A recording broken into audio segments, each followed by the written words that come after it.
Almighty and loving God, our nation's shepherd and provider, we worship you and praise your holy name. We dedicate this day to you with thanksgiving, for you have walked with us, and your steady hand has guided us through 42 years of transition to an independent nation under your lordship. When we fell as a nation, you picked us up. When we faced hardship and suffering, you gave us strength and resoluteness to pick up the pieces and to build our lives and livelihoods better than we did in the past. Today, we stand tall and proud, a peaceful nation in a world challenged by economic uncertainties and confronted with battling the worst pandemic the world has ever known in 2 centuries. We acknowledge that it is your grace and mercy that has been flowing over us, covering us as a shield, and blessing our leadership with the foresight and resourcefulness to hold at bay the worst effects of the global scourge that is COVID-19.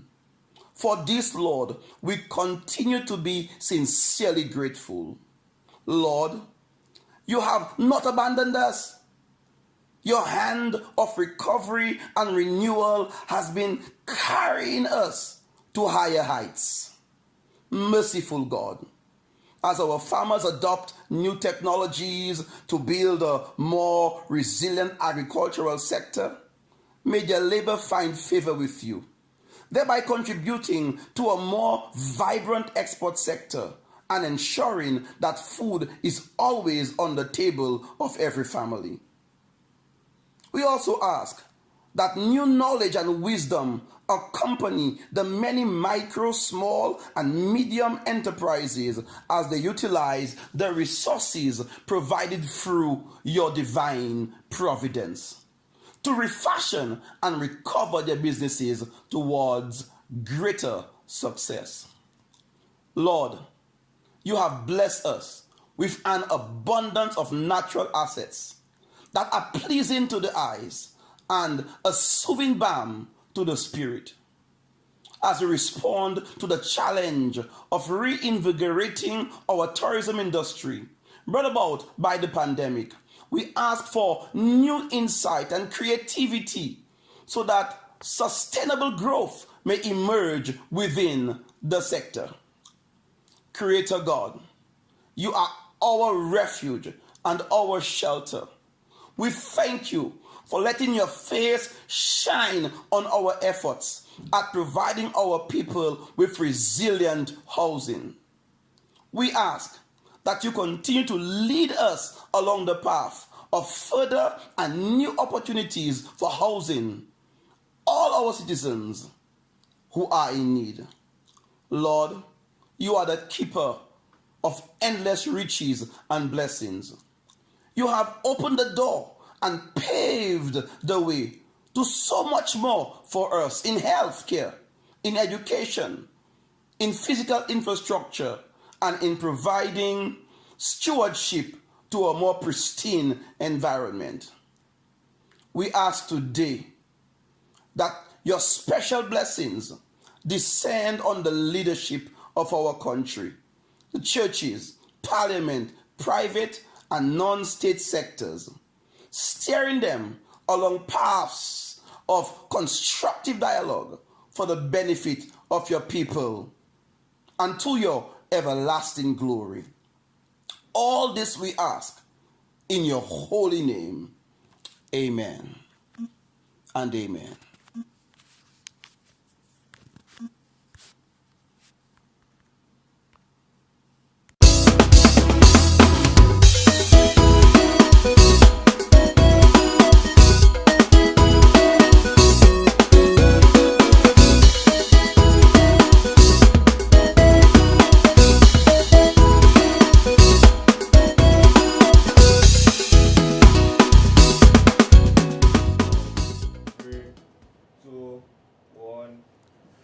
Good evening and welcome to another edition of Anupali. Thank you for joining me. This is the time I have set aside every Sunday to to speak directly with you, the Dominican people, to hear your concerns and to keep you informed of the work your government is doing to uplift the life of every Dominican citizen. Over the past 3 months, I have sat with several government ministers, members of statutory organizations, as well as private sector representatives to discuss ongoing initiatives within every facet of the economy. We have spoken on wide-ranging topics, including agriculture, tourism, the work of the National Health Commission, education, small business development, and more recently, electoral reform. I have also highlighted on this program a number of government initiatives to empower young people, such as the $10,000 grant for aspiring homeowners and small business loan facilities at the Aid Bank. You have told me that you welcome these opportunities to learn more about government's plans and programs for our country's development. I will continue to make myself available for these Sunday chats because I think it is important to maintain this connection with you, the people. On this evening's program, I thought I would flip the script and invite two of Dominica's most senior journalists to interact with me. I am pleased that they have accepted my invitation to be here, and I anticipate a very lively interaction. They will ask the questions and set the tone for this evening's discussion. I have with me Mr. Curtis Matthew, the news editor at DBS, and Mr. Kalai John Baptist, a freelance journalist who writes for the Associated Press as well as for local news outlets. Gentlemen, good evening and welcome to Anupali. Good evening, PM. Welcome, Kalai. Thank you very much. Nice having me on board. I welcome it. Can you, you've been a journalist for how long? About 25 years. Controversial at times? Well, you have to press the button. You're the press the button? You have to press the button, yes. Good. So can you give us a short report on the football this weekend, though? Well, Southeast has been crowned champions. The first game, we had a back-to-back game where Harlem, they came from behind because Baffert State needed to win. And Baffert State, at the end of the first half, they were 3-0. And Harlem came from behind to draw that game. And Southeast, they were down 1 goal. All they needed was a draw. And Randolph Peltier, my village mate from Point Michel, who was playing for Southeast, came in just about the 80th or so minute, and he scored a goal. So Southeast are champions. So Greta is celebrating. Excellent. How is your mom? Oh, my mother. It's a birthday in the next few days, PM. Yes, that's my very good friend. Yeah, the 18th. Very good friend. 74 years. A very good friend and strong supporter in Point Michel. You're strong supporter? Well, that's nice, But she must be listening right now, yes. I'm sure. It will be a 74th birthday, doing well. Excellent. Yeah, so 18th of October. She looks very well for 74. Yes. Curtis, welcome. You have been around this scene for a very long time at DBS. 34 years. Time flies. In broadcasting. Time flies. It's a pleasure being on with you tonight. I have followed your program. In fact, some people tell me you are the biggest talk show host in Dominica now. No. That's Maybe I'm the most talked about person in Dominica. That's what I too am celebrating the success of Surgical Southeast. Yeah. I'm from Mont John. Mont John, of course. Born in Grand Fond. So obviously, I'm celebrating. Yeah.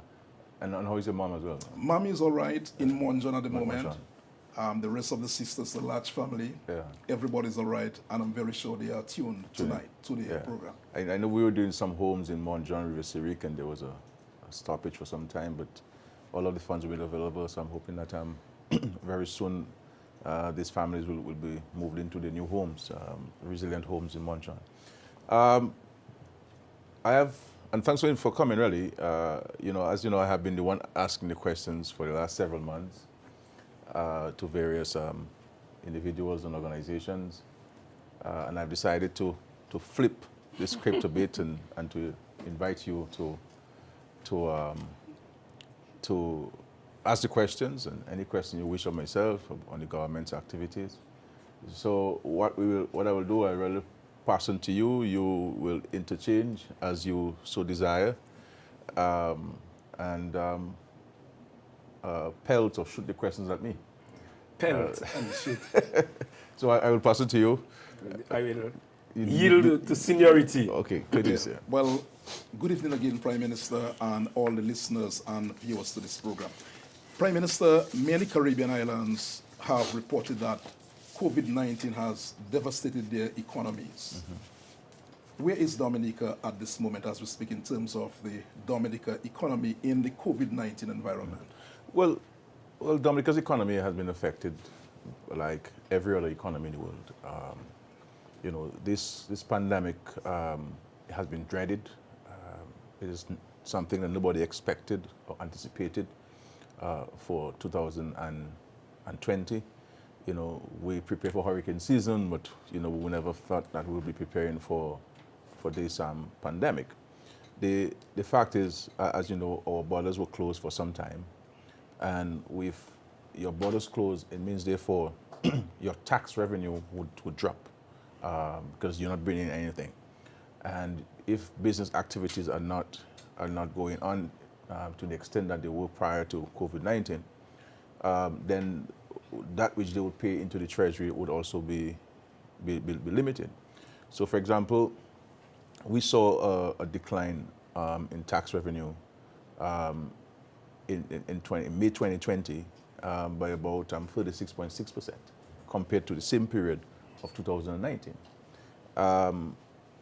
But we have seen, so since we've reopened the border, we have seen a gradual improvement in tax revenues.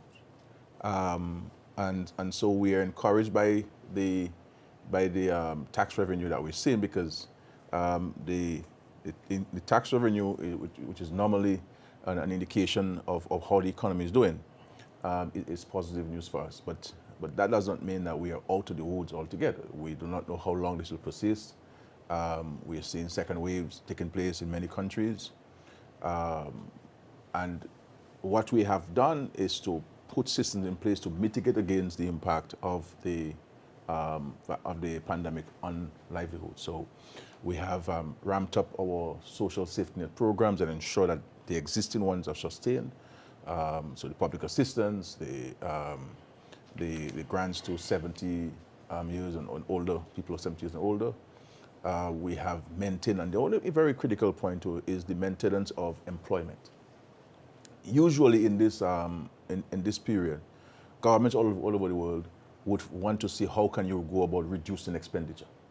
And you would first start with non-legal obligations.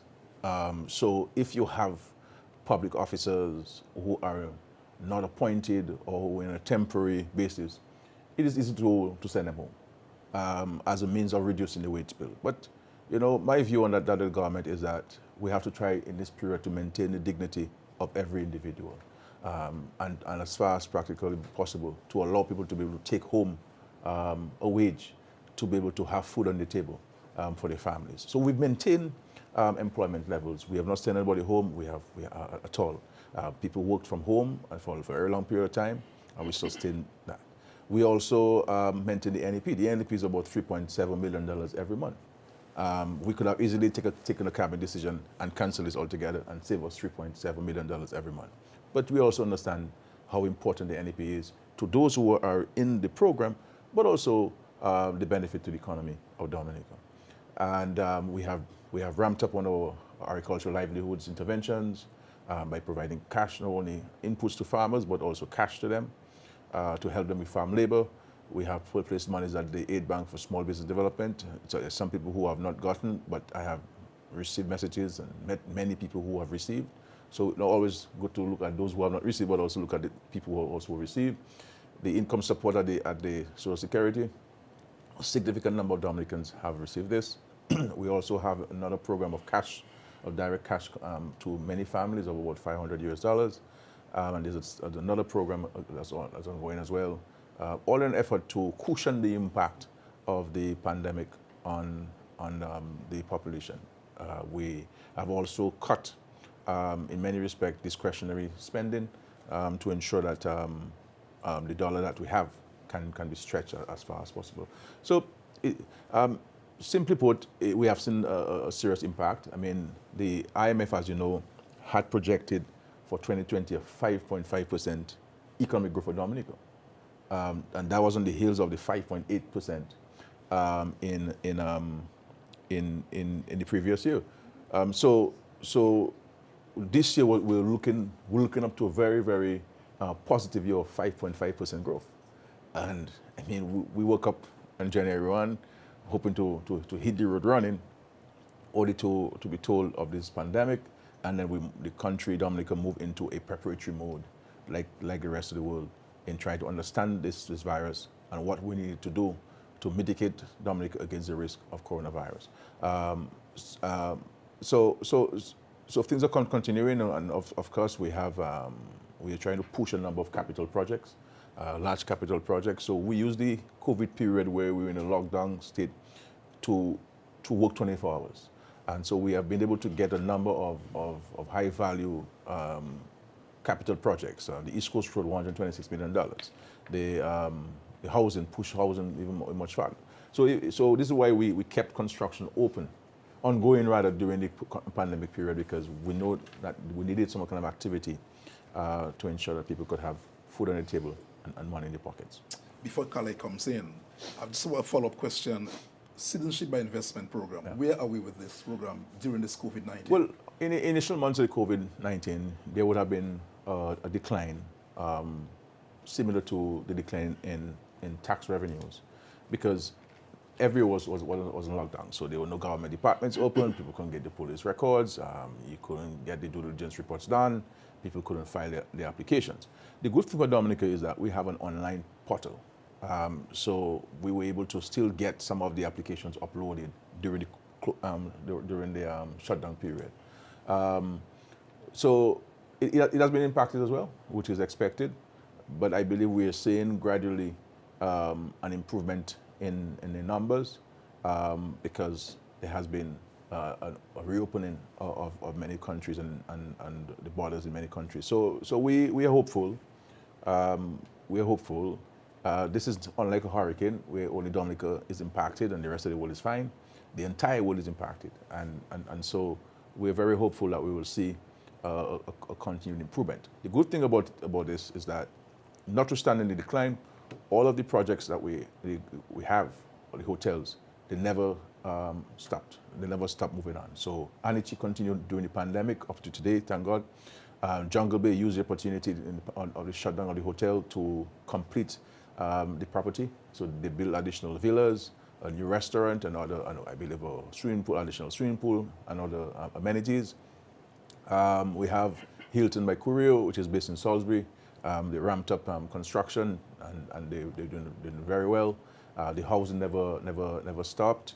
The Margaret Hospital continued. The health centers continued during this pandemic. So we and of course Secret Bay continued during the pandemic.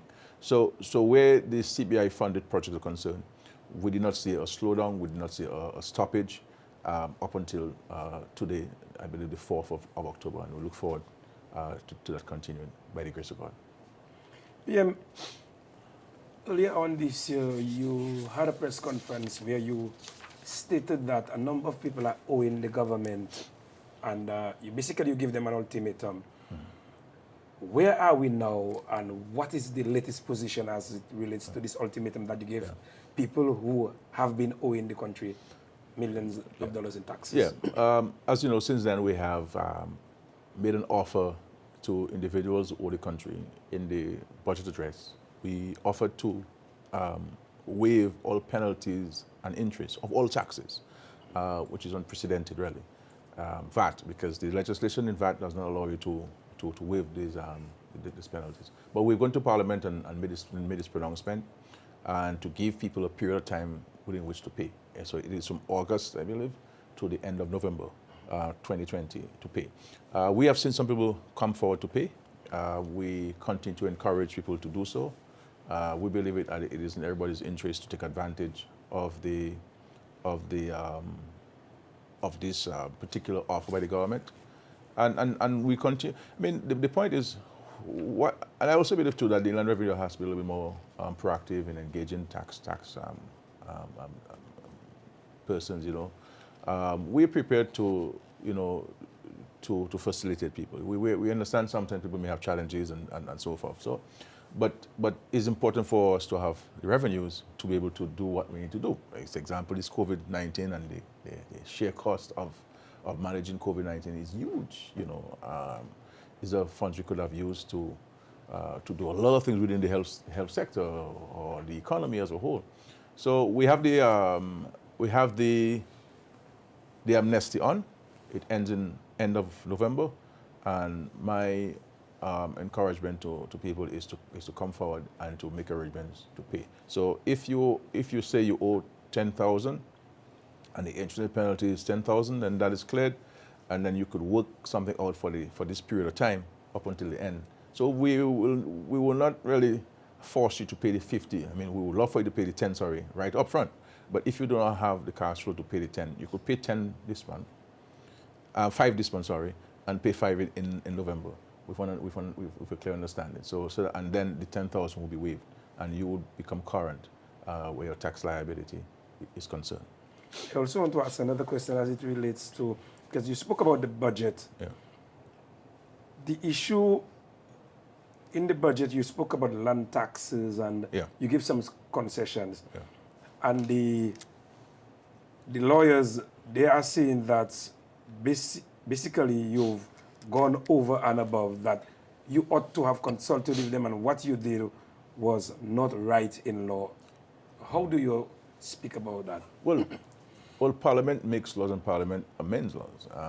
So I don't agree that we did not do it right. I accept the point about the consultation, and the point is, unfortunately, events overtook events. We had it down on the schedule to engage the Bar Association, but with COVID coming on, and you have an issue of having to fetch monies every month to meet the government's obligations, you know, we never got the opportunity to engage them. And I met with them subsequent to that, and I sincerely apologize on behalf of myself and the government for not engaging them. But the Parliament is in its right to amend the law, because it is the Parliament who has legislated that lawyers can charge up to 3% on land transfers. So it is not a situation where the Parliament doesn't have the authority.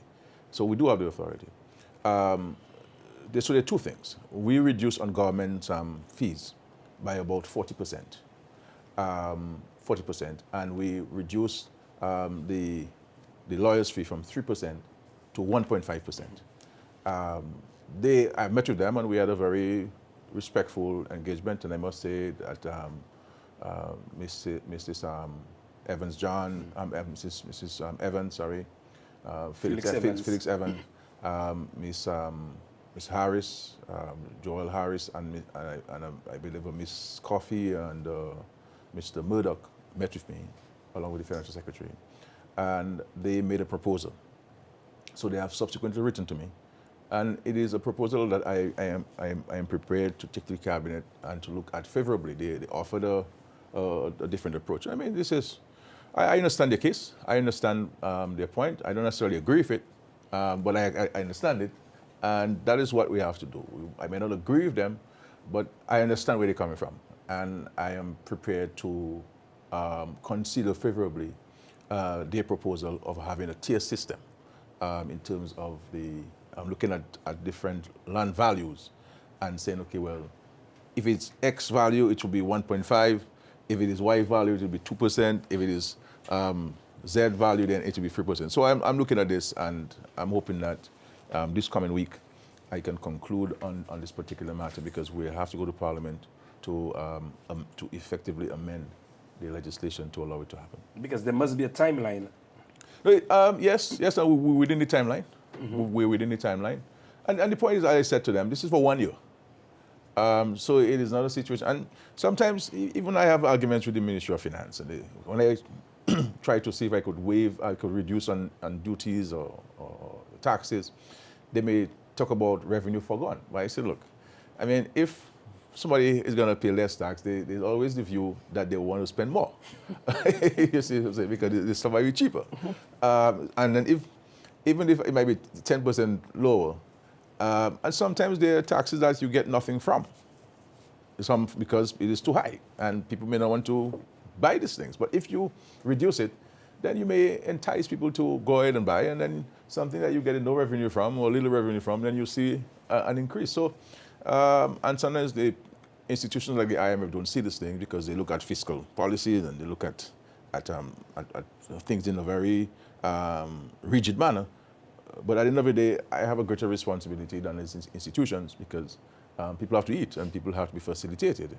And while the revenue is important, but we also have to ensure that we cannot tax people out of themselves. And we have to be mindful of the abilities of the citizens to be able to pay the taxes that they're able to pay.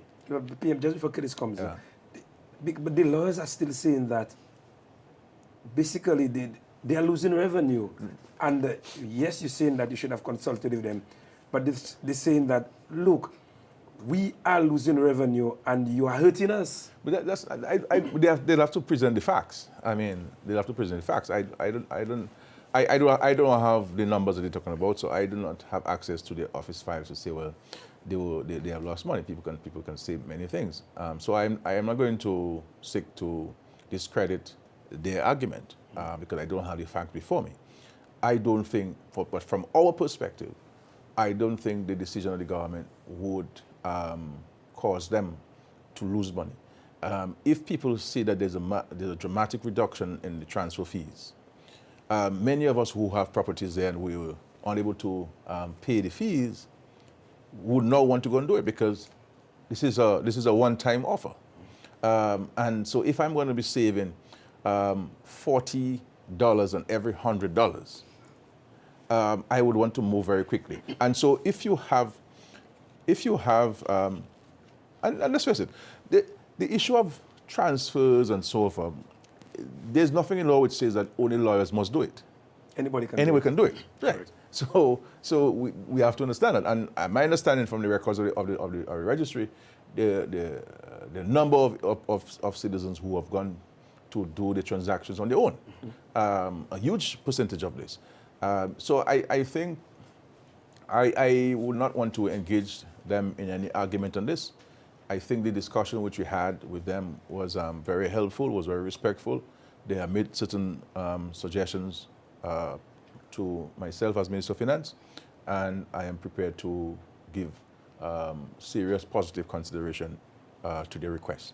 But unless they can show me by way of maths, numbers, that they have, Your figures. Our figures. You see, I would like to state it so.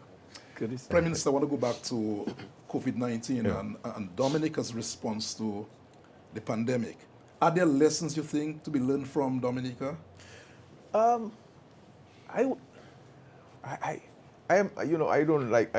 a simple guy, I believe in humility and so on, so I don't like boasting, but the simple answer to this is yes. Once we recognized this COVID was coming in, we move immediately into preparatory mode, identifying the elements that we need to put in place. We look at our facilities, we look at our human resources, we look at the funds we needed to underwrite the expenses associated with COVID-19. We recognize that we needed additional space. We put in place the facilities in Portsmouth.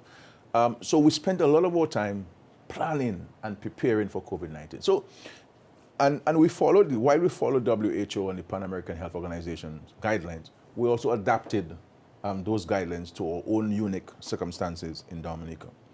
And so we were able to prepare very well for COVID-19. So even when there was talk about 25,000 people are going to be infected and so forth, this wasn't in our projection. And even when people were pressing me to close the country even before we got the first case, we did not succumb to this pressure because we were following a plan. And I kept telling the people there's a plan. But I believe one of the most fundamental lessons that the rest of the world can learn from us is something that we had adopted from Erica and also Maria, where we kept in constant, regular contact with the Dominican population and informed them every step of the way in a transparent manner what was taking place, what we're doing. And so we have built that confidence and trust that when the government speaks about these things, people understand and accept that to be the case. And so the issue of communication, because it's a high anxiety period, and if people have information, they will feel better. So if you realize now, Curtis and Kali, we have cases, and it is almost no news when you announce there's another case. You see, people, which we have to guard against, but it tells you that the people have the confidence that the country has this thing under control. No, you never know with this backdoor situation, as we mentioned, that is the area of concern to us. But the cases that we have captured in large measure since we reopened the border are at the airport, because of the protocols we put in place. But I believe the important lesson that we can share with the rest of the world is communication, communication, communication, and communication in a transparent manner. Some travelers who need to come to Dominica are saying that the process to come to Dominica now is a bit difficult, rigorous, time-consuming. Are you comfortable with what has been done to get people into Dominica at this moment? Yes. We have to ensure that we do not go into a situation where we put our guards down and we find ourselves overcome by cases. If we are indifferent to the virus, and we show no regard to it, we show no regard to people getting infected, and we say, okay, come. When you come, you just leave Douglas Church Airport, and you go home, and you can hug your family, you can go to parties, you can go lime, and so forth. That's no problem whatsoever. And then we have community spread. You would have to be forced to close schools, you have to be forced to close churches, you have to be forced to close certain aspects of the economy. And the point is, both the public sector and the private sector cannot sustain another shutdown. And so, in this current period, we recognize that you have to do more planning and preparation for your travel. And we need to know where you're coming from. So the 72-hour negative PCR test is the gold standard, across the world, and that is what we've been following. In respect to Dominican citizens, we have facilitated, and we continue to do so, a number of Dominicans who are returning home who have not taken the PCR test to come home. But if you come home and you have not taken a PCR test, or you're coming from a hotspot, then we want you to go into quarantine. And after a certain number of days, we will subject you to another test. Once we satisfy that you're okay, then we'll send you home. It is in your interest, it's in the interest of your family, and it is in the interest of the whole country for us to follow this. So I understand, the facilities are not your home, and you have your flat screen TV in your room, you have a small fridge in your bedroom, you have a coffee maker in your bedroom, etc., and you prefer to be home. But this is just a few days for your welfare and well-being and that of your family. And so we continue to ask Dominicans and visitors alike who come to Dominica to understand and appreciate that these are not normal times. These are special times, and restrictions and guidelines and protocols are the order of the day, and we have to follow this. So I know people have some challenges of going online and filling the forms, but we have also facilitated people who have not filled the forms for one reason or the other to come in, but there are protocols that you must follow. So far, knock on wood, and thank God, I believe we have managed the situation very well at the airports, and I want to commend the frontline workers and the health officials and the port personnel for the understanding and the role that they play. So let us see how it works. As we go along, we continue to review and evaluate what we're doing. Where we believe that restrictions can be relaxed, then we will do so. But if it is working, let us not change it. Because if we change it based on the criticisms and the discomfort that people may be going through, then we run the risk of placing ourselves in danger. So we take note of all the criticisms. We don't set them aside. We don't throw cold water on them. We take note of them, and we investigate each complaint people make, and we look at the merits and the demerits of it, and where we believe that we are at fault, we fix it, Where we believe we're not, we maintain it. It's a process, and I know people come and they have to stay in a line, and they come in to see their family. They haven't seen the family in a while, but it's better you don't see your family for a few days than they see you for a long time, and so this is how we would like for us to appreciate this and so on, because this is about protecting lives and livelihoods and the welfare and well-being of our country. PM, I have with me the manifesto of the Dominican Labour Party, and manifestos, something, written. In it, I'm down at page 47, where, the Dominican Labour Party has made several pronouncements, policemen and firemen, etc. How difficult has it been for your government to try to go ahead with the promises made in the manifesto? You've been around for a little while. Well, some of the promises we made was the issue of appointments, for example, where the public service is concerned. We have made several appointments. As a matter of fact, teachers are happier today than they were when school closed earlier this year, because a number of them have gotten letters of appointments, and they got it just at the point of school reopening. I know there's a young lady who's watching in Cynical who has not gotten a letter and so on, so I know she's one. My daughter's a teacher, you know. And that doesn't go away. There's another whole list of for teachers' appointments that should go to the Public Service Commission soon. So we are appointing public servants in whether it's junior clerks or people in the tax office across the public service. But I reference teachers because we have a larger number of teachers who were not appointed. But across the public service, we have made numerous appointments since this government was returned to office in December. We are seeking to fill all of the vacancies within the police force. Obviously, there are vacancies within the establishment, and we have to also fill the additional 100 positions that we have made commitments to. So the police are making arrangements to have 50 police officers trained. We are improving on the accommodation. You are seeing with the construction of health centers, we're improving on the accommodation, both work accommodation for nurses, but also residential accommodation for the nurses in the out districts. The issue of the reclassification that we promised, because we believe, without anticipating the results of the reclassification exercise, that this is the route to go. To systematically seek to review the public service and to go through the reclassification of positions.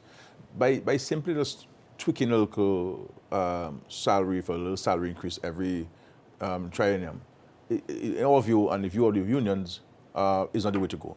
So the Caribbean has taken a decision. For example, we did that on Tuesday, I think Tuesday gone, yeah, or last Tuesday, for the engagement of CARICAD, who will conduct the reclassification exercise. So we will sign the contract very soon, but the Caribbean has in fact approved of the contract. We have some highly trained, highly skilled personnel within CARICAD who will carry out that mandate. The contractual sum, and it will go for a 1 year period because there's a lot of consultation, there are a lot of reviews, a lot of engagement to be done.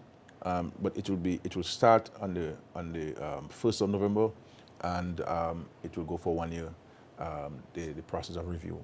And I believe the contractual sum is about $345,000 for that undertaking. So this is major news because this was a significant commitment that we made to the public officers based on their call, because the public officers, the unions, have been the ones who have been calling for this to be done. And we've supported it, and we made a firm commitment to do so. And when I addressed the Parliament and budget address, I referenced this, and I'm happy to report that we have concluded negotiations with CARICAD. They have accepted the agreement. We have accepted the agreement. The contractual sum is about $345,000 for that exercise, EC dollars, and we will move with haste to get the report done. My hope is that we can get it done way before the 1 year, but it is within a 1 year time frame, and I do not want to interfere in the work of the professionals. Let them do what they have to do, engage who they have to engage, and submit the recommendations to the cabinet. When is that expected to begin? It should begin effectively on November 1, 2020. I want to sort of broaden this a bit, because even in that light, public officers are saying, look, yes, you have given us a few things. Police officers are saying you've given us a few things, etc. But they are also saying, look,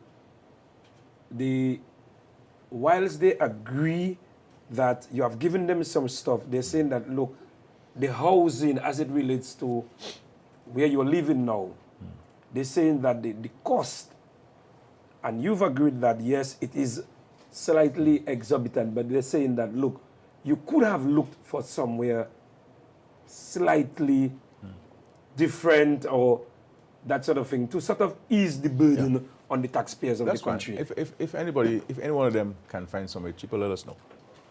And they're not saying that you don't with that, eh? No. Let us know. I don't think, you know, if we're gonna, interestingly, you know, nobody was concerned when I lived in a makeshift facility for 3 years, as the Prime Minister of the country. I spent a whole year, for example, having to walk outside to go to a shower. It took the government a whole year to build a shower for me. You know, so, and I'm a person who complained and so forth about this thing. But if we're going to be comparing these things to our circumstance as individuals, then we have an issue in the country. You know, should the President of the United States or the Governor of Florida give up their residence because the country has been in lockdown? They have seen a dramatic reduction in the earnings. Should the Queen of England sell the Buckingham Palace and go somewhere else? I think we cannot mix issues. I think if there's a particular issue that anybody in the country has, let it stand on its own merits. You understand? Let it stand on its own merits. But the point is, Carla, you will recognize that in many respects with regards to the residents, is it really the cost? Because I recall when the government rented a facility for me for $5,000, people felt it was too expensive, and $10,000, people felt it was too expensive. There's a certain tendency among us that you know, I get the impression that some of us would like to see the Prime Minister hitchhiking a ride to come to work, you know, and we feel sorry and so on. There's some who have suggested I should go back and live at my home in Vegas, which I would love to, because, you know, waking up at my home in Vegas is one of the most refreshing things to do. I go out there, I get fresh cherries from the yard, and I make juice, and I coconut water, and I drink my coffee on my porch. I get the breeze from the mountains, and I get the breeze from the sea, you know, and I go in the fall cage, and I harvest some eggs from my farm, and I fry a couple eggs, and I will boil 2 plantains from my farm, and have breakfast, and go to town and find it me. And to tell you honest, one of the reasons why I have not, and that time, there was one period of time I moved back to Vegas, yeah. But when I look at the police officers who have to provide services to me as Prime Minister, most of these guys, they live in rural zone environments. They have families and so on. And I have always been appreciative of what they do for me. And I understand the impact it would have had on them if I have to relocate. And also the cost of security in Vegas, because the state would have to put certain systems in place to enhance the security of the Prime Minister, because now this is the official residence. This is not his private residence. And the state has a certain responsibility to the safety and the well-being of the Prime Minister. But all I will say on this matter is that the indignity that I have been subjected to because of this residence is really out of this world. But rest assured, those who have concern about this, you will not see a renewal of this lease, and the Prime Minister will make, Roosevelt Skerrit will make private arrangements for the accommodation of himself and his family, and so that the issue of $42,000 and so on would not be an issue. But at the end of his 3 years, you will certainly see an end to this lease. It will not be extended, and I'm making every effort to provide accommodation for myself as a private citizen and my family as a private citizen. That is my simple response to this. But you know, if we say that we're enlightened citizenry, our level of discuss on this thing should be certainly at a higher level, and so far. But I just final follow up on that. Government has land up in Monbruce, is it? Yes. Don't you think, in hindsight, that possibly that you probably could have, you know, built something, you know? It's on hindsight. We had designs drawn up. In 2016, I believe. Yeah. We had designs drawn up. And it was the intention of the government to build an official residence for the Prime Minister in Monbruce. But here comes Hurricane Maria. And I felt that it was not the right time to proceed with building a residence for the Prime Minister, while the rest of the country were, you know, there are many citizens who were who were homeless, who needed homes, there are people in shelter. And I went to the cabinet and I said to the cabinet that we need to defer the commencement of the construction of the residence of the Prime Minister. So we put this on hold and gave preference to providing shelter to the citizens. I recall, I'll tell you, I recall there was a country that had a disaster, and the head of state his residence, official residence, was destroyed. And I recall the international community was very insistent that you have to reinstate the presidency, and you need to build a residence for the president to reinstate the presidency. And very insistent, and the international community made the monies available to build it. They brought in architects and so forth. And there was a little bit of resistance to do this in that country. So we had these plans to be drawn. But you see, the point is, there's a sense that if we had gone to build it, the same people who were saying, you should have built it, would have been the same people who would be saying, oh, look, Skerrit, build a residence for yourself, and people who have homes and this and that. And I mean, let's face it. See how much talk there was when we built the residence, official residence for the president of Dominica, the president, head of state. So it is not me, the list of your apostles, that people will not say worst from. I mean, so when we built the official residence for the president, the people had issue with it. People had issue with it. And we were the only country in the Western Hemisphere which did not have an official residence for the president. You know, so if we had proceeded with the plans that we had, people have been saying the same thing. So no matter what you did or what you do, people will always come with alternatives. And if you had come with those alternatives, the same people who are referencing those alternatives will be the first to criticize. And so I leave it to the country to decide what they want. If they believe that there should not be a residence for the Prime Minister of the country, that's somebody for them.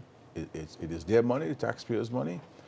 They will decide, but I am not the one to advocate for residence for the Prime Minister because I am in the office. But when I demit office, I will be the strongest advocate for the state to provide adequate and proper accommodation for the Prime Minister, because let's face it, and the reason why this thing is biblical, you know. The reason why it's always important for head of state, head of government to have comfortable accommodation, because he's the leader of the country. He's the one who has to deliver the stress. He should not be bothered about where he's going to sleep tonight and so on, and how he's going to sleep and how he's going to eat and so on and these things. You know, but the people were saying this, never raise a concern. And I just today somebody was making this point to me. Never raise a concern about the fact that the Prime Minister and his family lived in makeshift accommodation. And so when I said I was living in a shelter, people laughed. But I was in fact living in a shelter because the State House conference facility was not built for a residence. So I had one room there.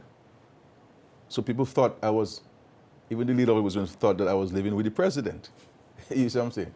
So there was a waiting room that we transformed into a bedroom. The government took about over a year to build a washroom for the Prime Minister.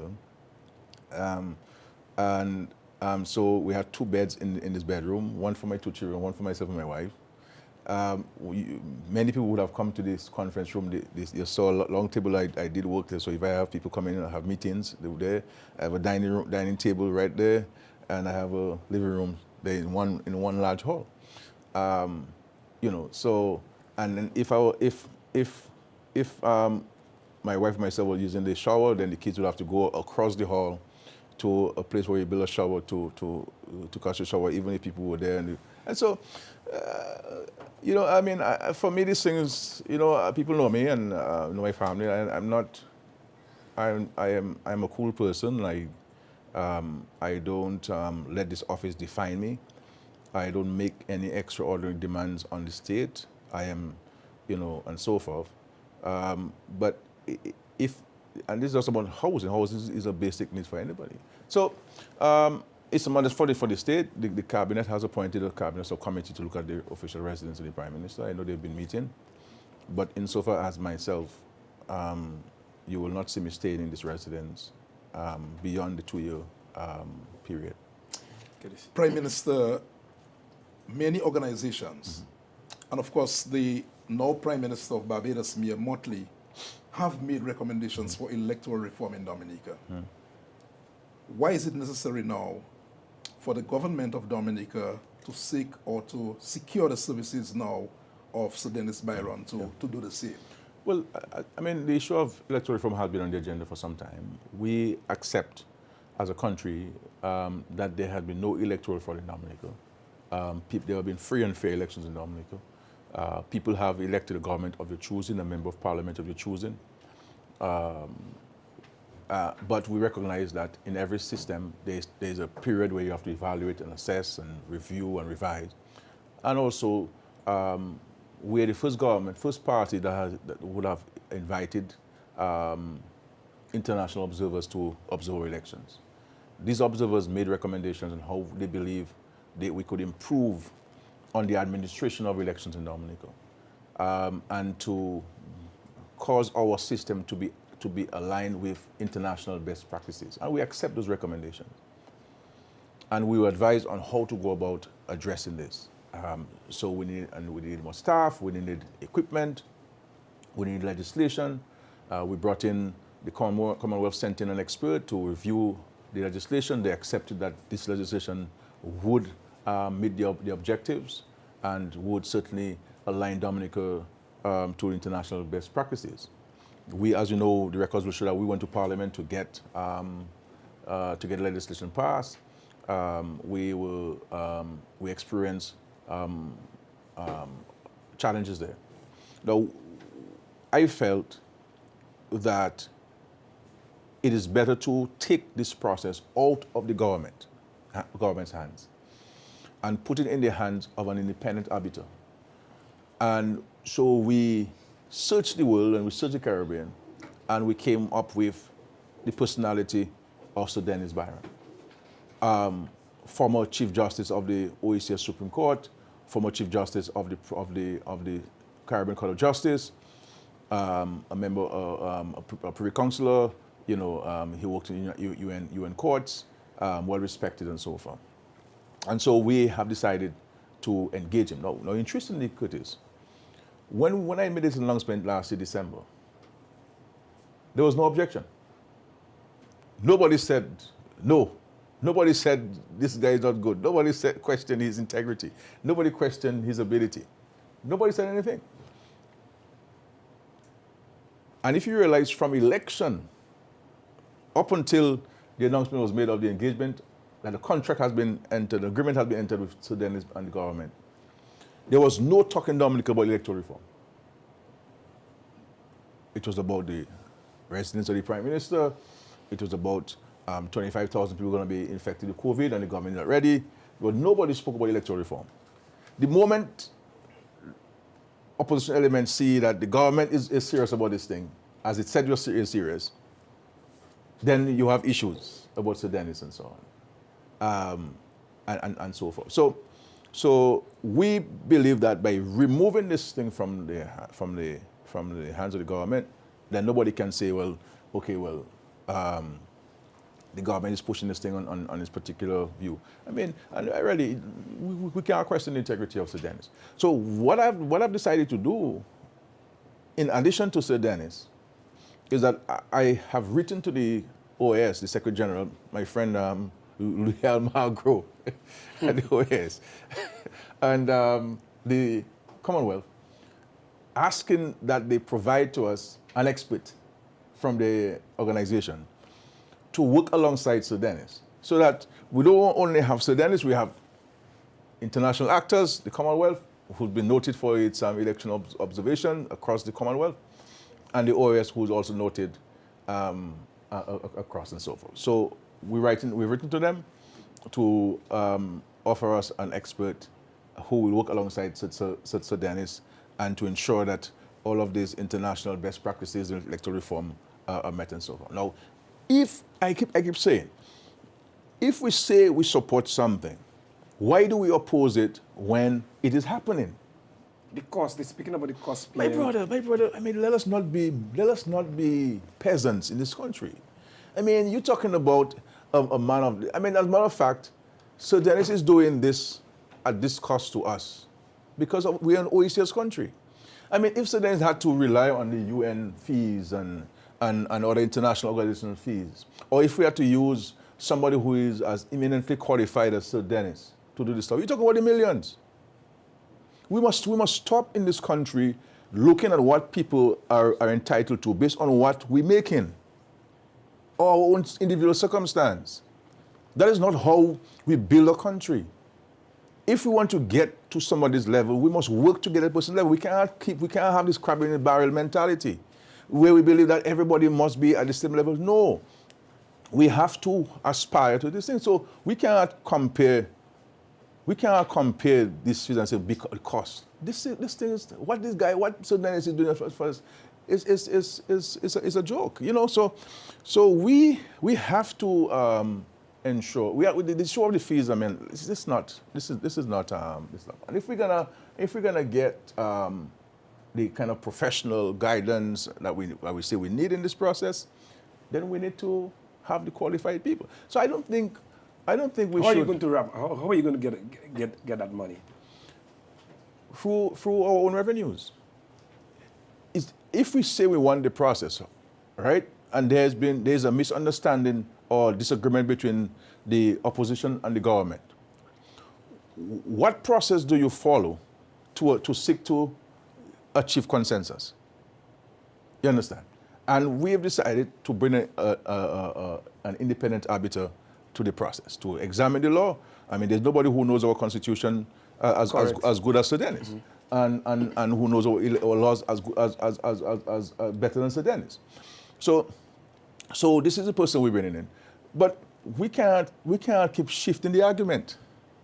And that is what's happening. We're shifting the argument. So when we realize that, when the opposition elements realize they can no longer question the integrity of Sudanese, you're talking about the money that we have to pay Sudanese.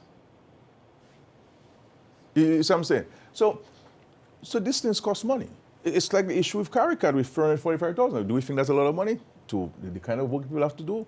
I mean, so we have to, and these rates that Sudanese is, I feel, to be honest with you, and to be honest with the country, I'm embarrassed by people who want to question the fees that we're paying to such a person, and to embroil Sudanese into this thing. I mean, it's not fair to the gentleman. I mean, come on. Let us have a certain level of decency in this country. It's not fair to the gentleman to drag the gentleman's name into something as if, well, he's swindling the country and he's taking the treasury and going away with it and so on. This is not nice. And I mean, directly attacked me and leave the gentleman alone. Prime Minister, you said that the OAS will come on board. Yeah. Will that now delay the process? No. The work will continue. So the should continue his work. He has started? He has started. Obviously, there are some administrative things that we have to address, and that will be addressed in the next few days. But his work will, in earnest, will begin this month. The addition of because the OAS knows what, they've written reports, they have seen the documents. The Commonwealth has been part of this process for a very long time, from day one. So it's not a situation that they're coming from a vantage point of ignorance about what we're doing and what they believe we need to do. So they will be coming to this table with pre-existing knowledge of what is on the table and what is required to be done. But if you allow me, we'll take a break. Yes. For a few minutes, and we'll come back to the very difficult questions that you guys keep asking me tonight. Thank you very much. We'll take a break. Owning a home is a major achievement for us as human beings, because this is one of the needs of human beings, to aspire to own a home.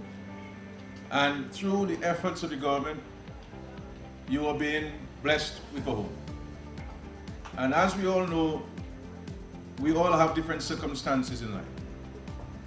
There are those of us who are fortunate to have the ability to go to a financial institution and to present our certificate of title or salary slip, and we're able to contract a loan. There are some of us who will never have the ability to even enter the financial institution, far more to have a conversation with a loans officer. And as a human being myself, I don't only see that responsibility of providing adequate housing to the citizens of Dominica as my responsibility as the Prime Minister of this country, but I believe that this is a biblical responsibility. That we have to look after the less fortunate among us. And so it is important for us to appreciate what this government, what this Labour Party has done over the years. We started with the regularization of squatters, ensuring that Dominicans who, for one reason or the other, especially after Hurricane David in 1979, went around and squatted in government's land, but no government saw it necessary to regularize this poor people of Dominica. And this government regularized thousands of families who were able to go to the banks now with a certificate of title and to contract a loan to build a little home, a little house on their land.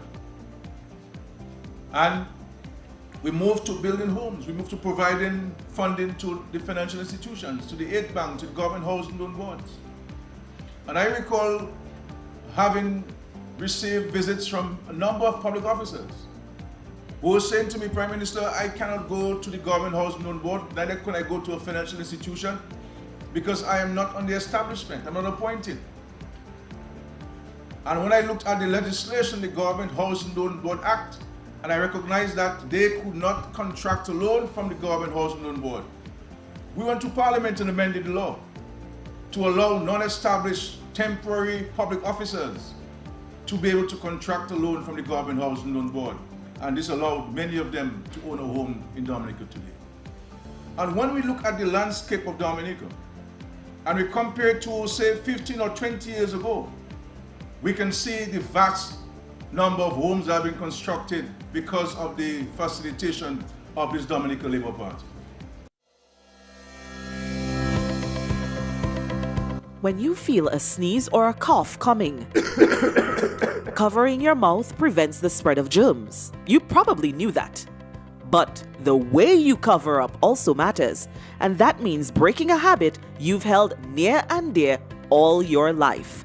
Cover your nose and mouth with your flexed elbow or a tissue, not your hands. Discard the used tissue immediately. Then wash your hands.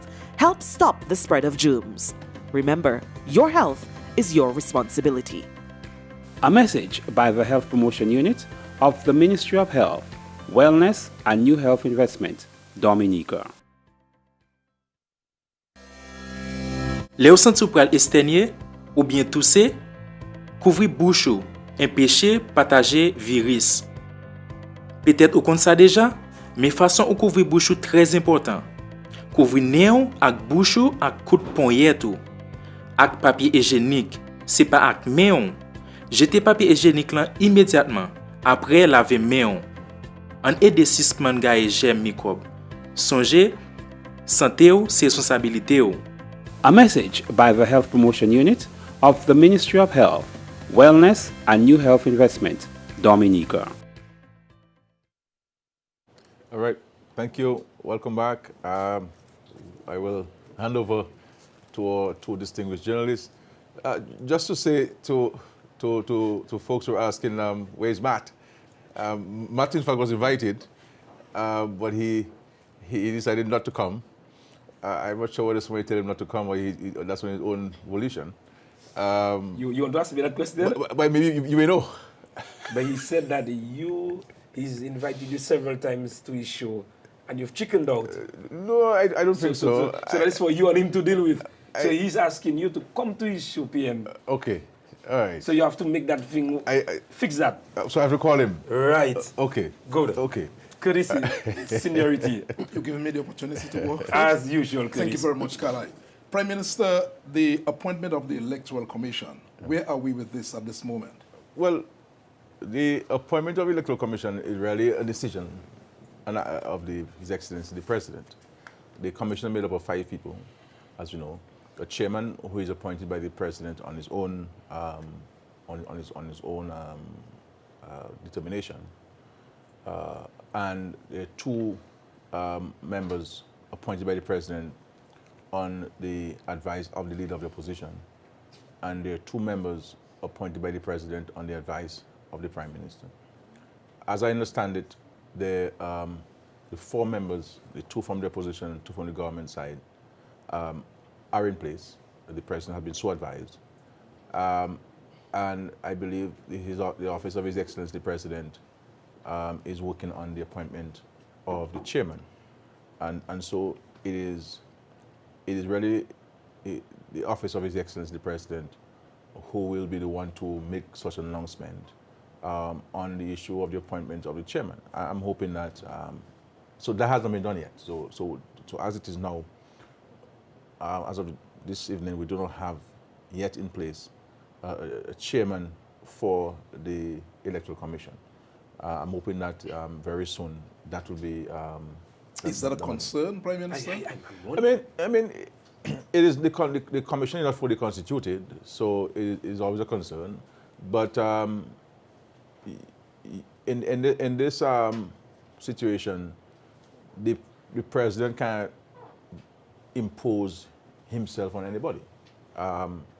Whoever the President would identify as a likely candidate for the post of chairman would have to agree. You see what I'm saying? This is a democracy we're living in. It's not a situation in some countries where when you're called, you must answer. So, but I am confident that this matter could be resolved in the days ahead. But PM, don't you think that with Sir Dennis coming there, he has to meet with the Electoral Commission? Yeah. This is something serious. Well, I'm saying that that I believe this matter could be resolved in the days ahead. So it is not a life-ending situation. I mean, it's a constitutional provision, and I accept that several months after the election, the commission should be fully constituted. But I also recognize that, and the point is you have to understand too,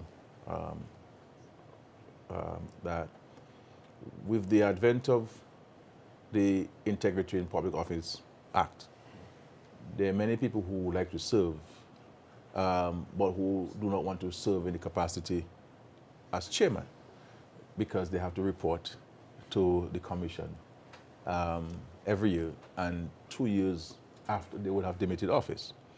And so people do not want to go through this hassle and hustle of having to give to 3 people or to give to a commission information about themselves if they don't have to do so. So that has been a deterrent to many qualified people whom we've identified on boards elsewhere. This is why sometimes you have one person on several boards as chairman, because that person is already subjected himself to the provisions of the IPO. So he's already doing so. He being a chairman of a board doesn't matter. So we've had challenges where people do not want to serve. They don't mind being on the board, but not as chairman. And so you have that additional limitation, which places a challenge on the ability to appoint people as boards. Now, I'm not saying that is the case in respect to disappointment. I'm just making a general point of our own experiences when we have to appoint boards. So you hear the public criticizing us and say, well, this person is on that board as chairman, he's on this board as chairman. But no, we wanted somebody else, but the person was not prepared to be subjected to the IPO Act. But don't you think that this issue of, because from most boards you see party hacks, don't you think that you need to broaden the scope and look at more competent people who you feel that can make a more meaningful contribution to society? I wouldn't ask you for names publicly, but you can send me a list of names. If I give you names, will you take them? No. No.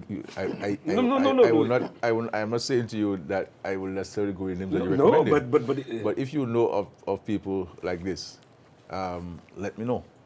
I have no problem in getting a list from you. And you will consider them favorably?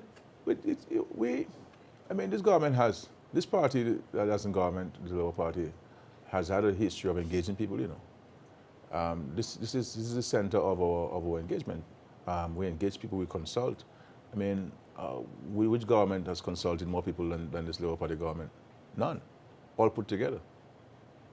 I love Ms. Charles. I was a strong Ms. Charles supporter, part of the YFM. Member of the YFM. YFM and so on. But when Ms. Charles tell you that is what she's going to do, you take it or leave it, And, so you've adopted Ms. Charles's policy? No, not at all. Not at all. That's what some people are saying. Maybe on the strength of leadership. On the strength of leadership and knowing what we want.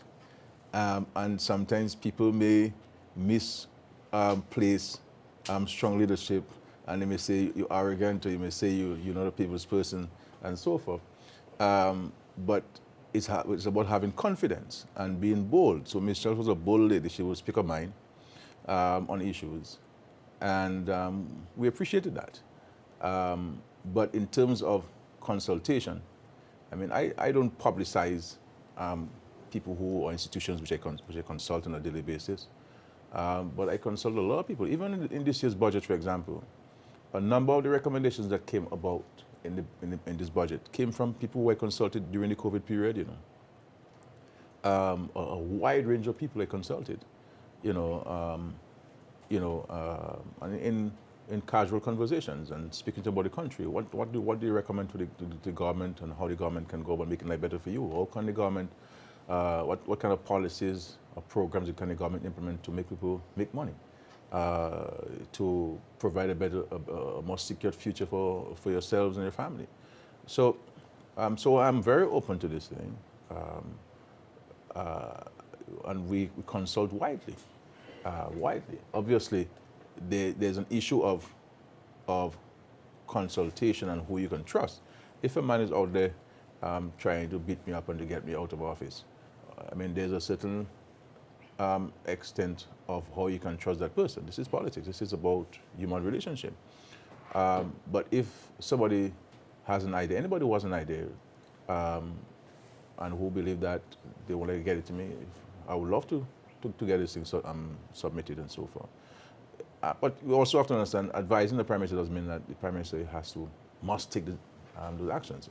At the end of the day, the decision is mine to make, and I must make decisions that I am comfortable with, and I can go home and sleep well, and my conscience is clear. Talking about consultation, Prime Minister, The leader of the opposition, Lennox Linton, has accused you of not consulting with him on key constitutional appointments. A case in point, the appointment of the acting police chief and his deputy. Mr. Linton suggests that you have not consulted him. What for you is consulting with the opposition leader? Well, maybe the question may be better posed to Mr. Linton, to find out what does he believe is consultation. I mean, I have had the good fortune of consulting several leaders of the opposition in Dominica. Mr. Edison James, Mr. Earl Williams, Mr. Ron Green, Honorable Hector John, and currently the current leader of the opposition. Did you ever hear Mr. James say that I did not consult him on key constitutional posts? No. Did you ever hear Earl Williams say so? No. Did you ever hear Ron Green say so? No. And in these three instances, these three gentlemen opted for consultation by telephone. So I can tell you Mr. James' number up to today, though I have not consulted with him for many years now, because I would call his phone, and I would consult Mr. James on the matter. He would ask me some questions, but what about this person? And I would tell him, well, boy, that person, the troublesome person, and he would say, well, boy, I must talk to this guy. And I recall when I was going to appoint Gerald Kozlatic as the Deputy Chairman of the Public Service Commission, at the time, Gerald Kozlatic was the president of my party, the DLP. And he said to me, boy, Skerrit, you sure you want to put Gerald, the president of your party, as the Deputy Chairman? And I reflected upon this, and I called Gerald the following day. And I gave Gerald an offer. I said, look, if you want to stay on the commission, you have to resign as the president of the party. And so we agreed that he would demit office as president of the party and remain on the commission. And I would consult Mr. Edison James and Ron Green and Mr. Williams. And they would ask me questions about the constituency. They make demands on the constituency. And I would respond to them because, hey, let's face it, this is the leader of the opposition. If a prime minister is engaging, there's a certain level of respect that you have to offer to the leader of the opposition. If a leader of the opposition asks for something, I can't say no to him. I mean, you know. And then so with these three people, you never heard anything about I'm not consulting them. Then Mr. Hector John accepted to be consulted in person. So the Secretary of the Cabinet would write to Mr. John, inviting him to a meeting to consult with the Prime Minister. So he would come to my office, he would sit on the couch, I sit there, and he would ask questions and so forth, and we would provide this. The current leader of the opposition is more contentious, and he has taken a different route of consultation where he wants to be written to. So I write him a letter and give an opportunity to respond. But Mr. Linton must understand that consultation is what it is, consultation. It is not your decision to make. But when you do that consultation, PM? No, but you write, he has accepted to be written to. So if I write to you... At what point in time? Doesn't matter what point in time. The point is, he's written to. Right, and if I have been a Prime Minister for all these years, and I have consulted the most leaders of the opposition in any period in our history, and we have never had this issue, so the problem can't be me. The problem can't be me. And Mr. James was the Prime Minister. He would know what consultation is because he would have consulted Rosie Douglas. Right? Mr. Earl Williams sat in cabinet. Mr. Ron Green acted Prime Minister many times in the absence of Mr. James. Mr. Ron Green knows the Constitution. Earl Williams knows the Constitution. He's a lawyer. He would have studied, I hope, the constitutional provisions during the studies at Caville. So these people have experience in Parliament. They know government. And so if you let us use Mr. James' engagement consultation as a standard bearer, as somebody who was a former Prime Minister and who was the most experienced politician on the opposition benches for even up to today, been out of Parliament, and he's not a done speller. So well, you've never heard him say, and as a matter of fact, you never heard him speak publicly about our consultation. Because when the Prime Minister consults the leader of the opposition, there's a certain decorum. There's a certain respect for that consultation. To take it on, go on Facebook if it and go on a talk show is unbecoming. And so Mr. Linton must get out in his head that he is not the Prime Minister of Dominica. That there's one Prime Minister, and that person is Roosevelt Skerrit. And the Constitution gives that Prime Minister the authority to make decisions on behalf of the people of Dominica. And there are provisions in the Constitution which says I must consult him on certain matters. So if Mr. Linton, maybe I need to write to him, maybe I'll write to him tomorrow. I need to ask him what method he wants to use to consult. If he wants to come to my office to consult, then find me. Then let us sit down and you can ask me all the questions you want. But you cannot use consultations with a view that you get what you want. You can make a case for what you want, but you won't get it. And as a method of delaying the functioning of the state. So if you want to stymie the function of the state, then that's not going to happen. And we have to be nimble with our engagement. So Mr. James, Mr. Earl Williams, Mr. Ron Green, I consulted by telephone. I will call them directly. I give their number, I will call them directly. Mr. John decided that he wants to be consulted in person, so we would write to him, inviting him to a meeting to be consulted. There are times he says not available, but if and this is that's the point. Some of the guys make things, and if consulting the Prime Minister is not priority for you, then you have your roles upside down. But PM, what they're saying is that, from what I'm gathering, is that they're saying, look, and the point Curtis raised is, say the leader, the chief of police, you are aware that that person is going on leave or whatever it is. At least they're saying, look, you ought to, within a certain time frame, call or write, whatever the case may be, and say, look, this is my choice. Of course, your choice is final, but they're saying you normally wait the last hour or the last minute to, quote unquote, do your so-called consultation. So let us try to decipher what is the issue. So they're saying that we were too long or too late. So the issue is not that I don't consult, but I wait too late. Well, you want to define it how you want? No, but we have to. No, but if we have to address an issue, comrade, we have to know what the issue is. So I am hearing from you, based on what you are hearing, what you said you hear from them. Outside there. That the issue is not really consultation. That's the problem. And that I am and not. I'm not I am speaking not, for them. And I am not. Well, I'm not. But you are a reporter, right? So you will have knowledge of what they're saying. So you're saying to me that what you gather from them is not that I am not consulting. It is that I am waiting too late in the process to consult. To say whatever you have to say. Yeah, I'm getting that. So they would like an earlier letter. Curtis, it is over to you. Prime Minister, what is the relationship like? How would you describe the relationship between you as the Prime Minister and Linton as opposition leader? How do you describe that relationship between the two? I mean, cordial, you would say? There's no relationship really, which is unfortunate. And this was not the case with all previous leaders of the opposition. I mean, I have sponsored the Southeast football with Mr. Green, you know, though I know Mr. Green was using that for his politics, but I also appreciated the importance of the football for the Southeast and Dominica, and you can say what you want about Mr. Green, but you cannot question his involvement and contribution to sports development in Dominica. Mr. James, I had a very good relationship with Mr. James, very cordial, very respectful. I've been to his constituency with him. I've driven throughout the constituency with him to look at the challenges that he's confronting.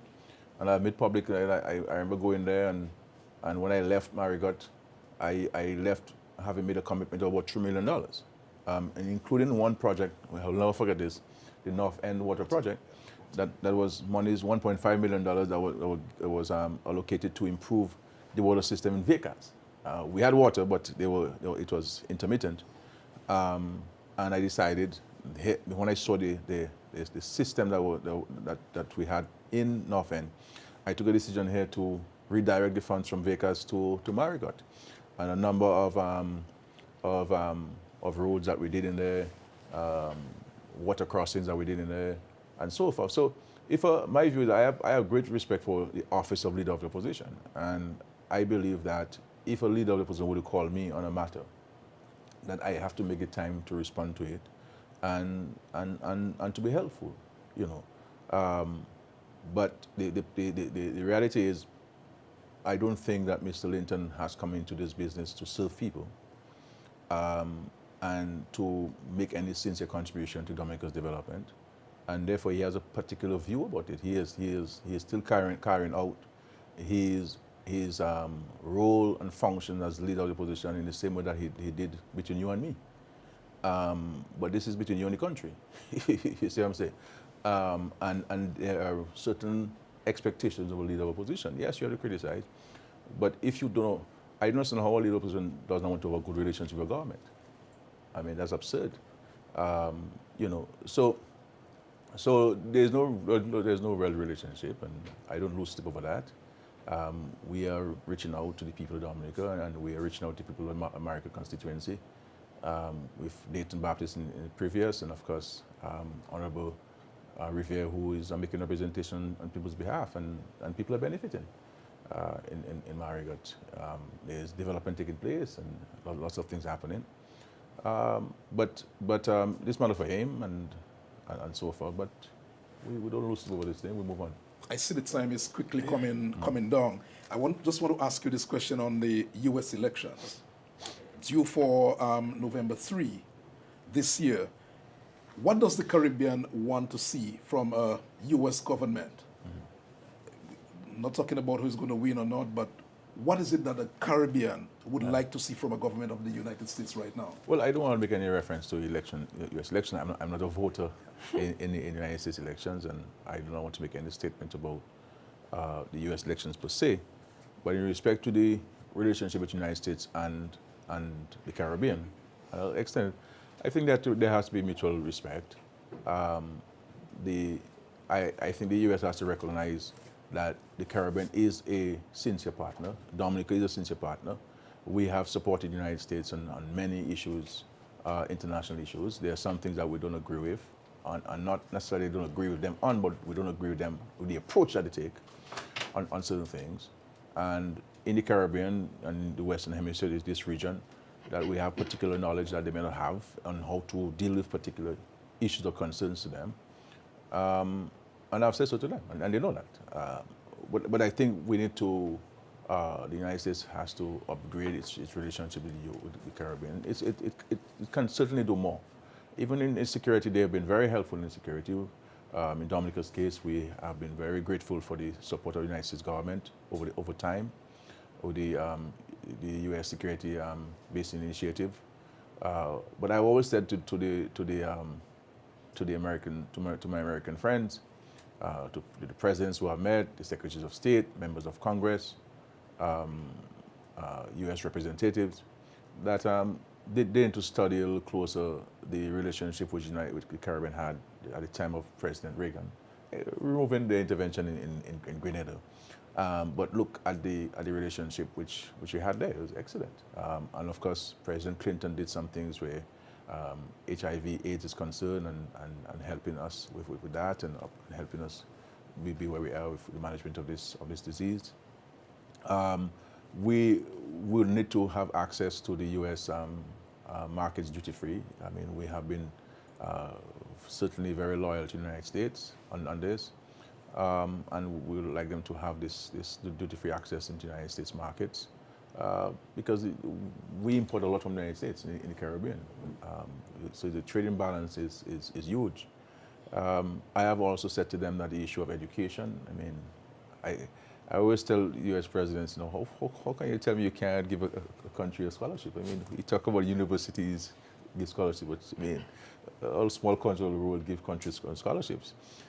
So, I'm a beneficiary of the U.S. government, and I remain eternally grateful to this in terms of my education and so forth in the United States. So we'd like to look at this. I think we need to have, as I said, a more comprehensive security arrangement that is more mutually beneficial to us. And of course, the U.S. has an Exim Bank. They have lots of money.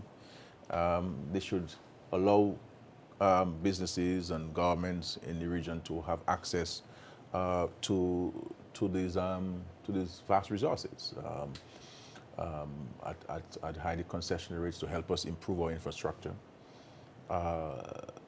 in the Caribbean, and to allow us to be more competitive, and to allow us to reduce poverty levels in the Caribbean and create jobs in the Caribbean.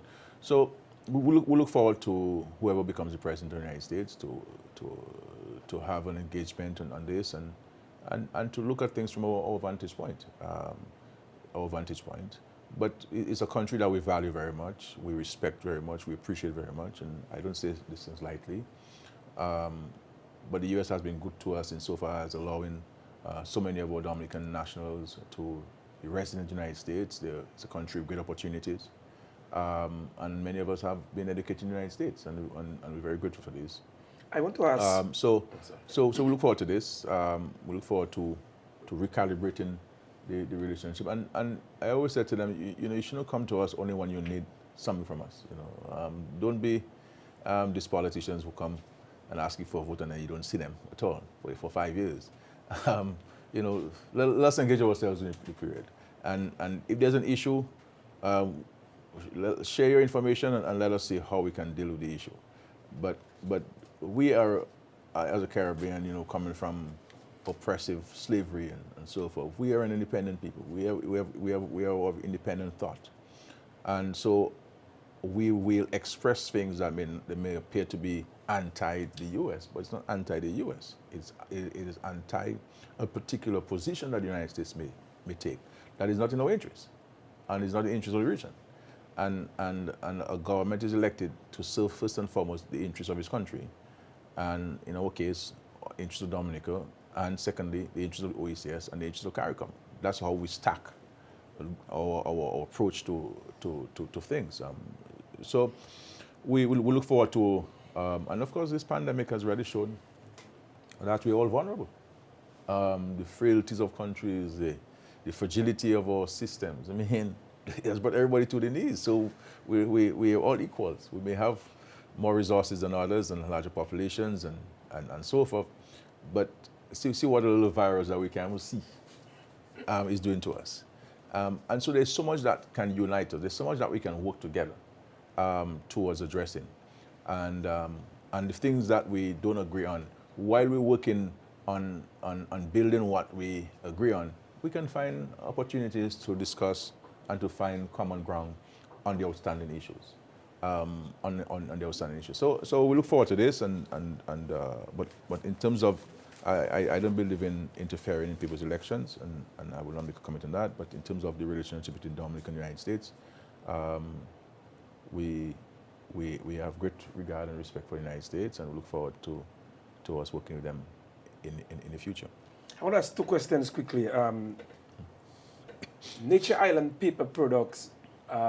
Just recently we had a press conference, and one of the directors claimed that they are on bending knees, where they are into 10 years, and they're saying that because they are, quote unquote, opposed to policies of the government, they are not being treated properly, and that is the people who's the people?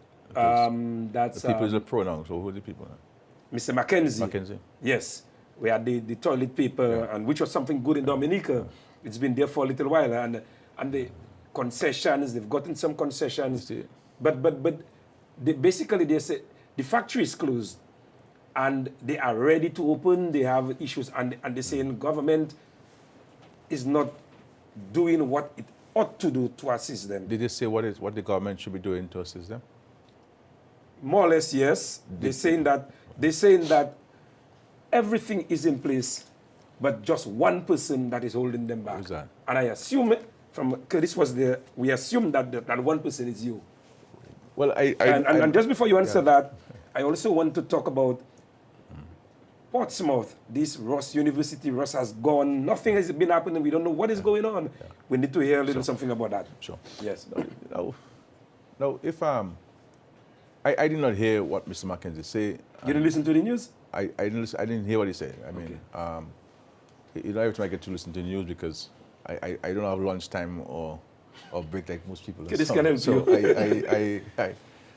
My time is not my time. If Mr. Mackenzie said something like that, he's been dishonest to the people of Dominica, and he must, if he's going to say something, he must say the whole truth, nothing but the truth, and he must ask God to help him at the end of that. We have done a lot of things to assist Mr. Mackenzie. I don't interfere in the operations of the aid bank, for example. Some people say it's a good thing, some people say it's a bad thing. Okay, I'm the first Prime Minister outside of Rosie Douglas and Pierre Charles who have not gotten, or Minister of Finance, who never got involved in the operations of the aid bank. I give certain policy guidelines to the aid bank. I provide them with resources to lend to the citizens of Dominica and so forth. But he should say to the people of Dominica that I caused myself to intervene in a matter involving he and the aid bank. He said that, he said he got some help. Right. I also declared affirmative action. Affirmative action. He said he got concessions also. No. I declared affirmative action on this toilet paper program, where I directed the Ministry of Education to purchase all of the toilet paper from Mr. Mackenzie's He pocket. said that also. Listen. So what else he wants from me? Mr. Mackenzie must understand that there are certain business challenges he has, and he needs to get people who know what business to assist him in addressing this business. Making this a political thing when it is not, you understand, is not fair to me, because he's saying a lie. I don't go to bed thinking of Mr. Mackenzie and his issues. So why does this guy believe that I go to bed worrying myself about what they say, what they don't say? I go to bed about concerned about the welfare and well-being of Dominica and Dominican citizens. These fellas believe that because they oppose me politically, that I speak about them, I look to go after them, and so forth. I really don't have no political access to grind with anybody. I fight a campaign. The people of Dominica go to vote, and they vote for a party of their choice. I only have one vote in Dominica. That's why I keep telling people, I have only one vote, and I go out and I vote. So let us not, Mr. Mackenzie, do not do this. This is not true. Okay? There are structural challenges in this business that the government cannot solve. This is a free market economy. I can understand how people sometimes talk about democracy and free market economy, and then they want the government to behave as if this is a one-man state, where the state controls everything. This is a free market economy, and people have to develop and devise and their business plan models in accordance with free market principles. And if there are structural and systemic challenges, then you have to sit down with your shareholders and honestly and earnestly look at what it is. If he has an issue and he's prepared to, he could write to me and let me know precisely what he thinks government can do. That was the question I was going to ask. So he's free to write. But when you go and you make those statements in the public domain, you're not extending a hand of cooperation. Because when you say things that are not true about myself and the government, then you are causing an unnecessary position by yourself that you put in your head that Skerrit doesn't like you. Mr. Mackenzie's wife is my former teacher, who I love dearly. She's a family member. So, and my friend, when it comes to investment in Dominica, look at Sam Raphael. Sam Raphael ran against me in Pidgin Savan. He was a major financier of the United Workers' Party, major strategist of the United Workers' Party. His business got affected. By Trouble Custom Erica. I reached out to him because as a businessman, I respected him for creating jobs in Dominica. I respected him for helping us grow the economy. He was on the wrong side politically, and and there's no way you're going to beat us in Peter Savan anyway. So he badly advised himself, and he's badly advised as a politician. Let's deal with Ross. But he's a good, I'll come to Ross, he's a good politician. So I'm saying, let us look at examples of where Roosevelt Skerrit has engaged people who are known to be opponents. I don't pay attention to those things, honestly. I have beat these guys 5 times. And if the Lord blesses me with life, I beat them another 5 times again. So you're going back again? You never know. you know. We'll talk about that. We'll talk about that. So and whether I am at the helm of the party or not, I mean, you'll be strategist. You guys can't beat us. I mean, the people who Dominica carry first, the majority of people who Dominica carry first, and half of the people in the opposition know that I am the better person to lead the country. You know that. Ross. Ross University. Now we have an understanding with a current developer. The truth is we're not completely pleased with the efforts. We have been seeking to engage them in addressing some of the outstanding matters to get things moving. And so we are evaluating our relationship with them. And I'm hoping that we can make a final determination on this matter very soon. But just to say to you that the other interested parties that we have been holding back because of our engagement with this current developer, this current investor. You've been here not only No, but you want the truth. That's the truth. That's the truth. So I'm telling you the truth there. We're not pleased with the current developer, and we are reevaluating our relationship with that current developer.